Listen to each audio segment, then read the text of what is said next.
Bien, vamos a explicar la regla de cadena. Pero antes de explicar la regla de cadena, voy a explicar lo que es una composición de funciones. Sean f y g dos funciones cualesquiera. Y la composición de estas sería, se lee f o g de x.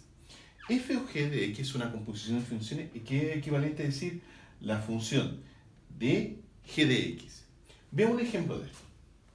Si f de x es una función lineal, por ejemplo 3x menos 4, y g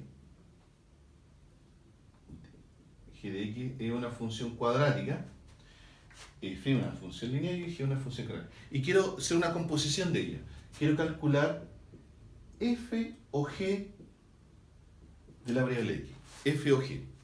Entonces, como es una composición, voy a trabajarla como la regla de g, y después lo que me den g voy a colocar f.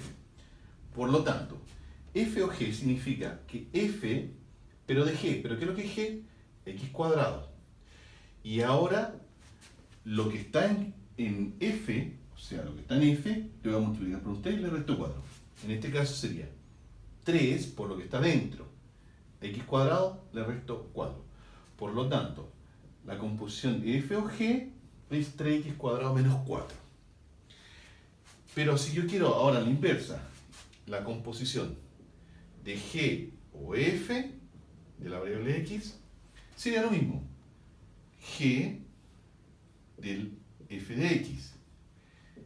G, f de x es 3x menos 4.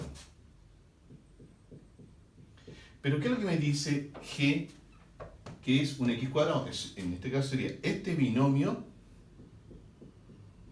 al cuadrado. Y lo trabajamos como binomio cuadrado.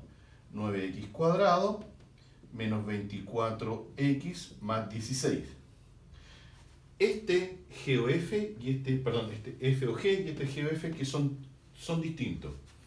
Entonces, primero que nada decir que la conmutatividad de las compuestas de funciones son distintas. Al trabajar con posiciones distintas, voy a tomarme de esto para explicar lo que es la regla de la cadena, pero en derivada.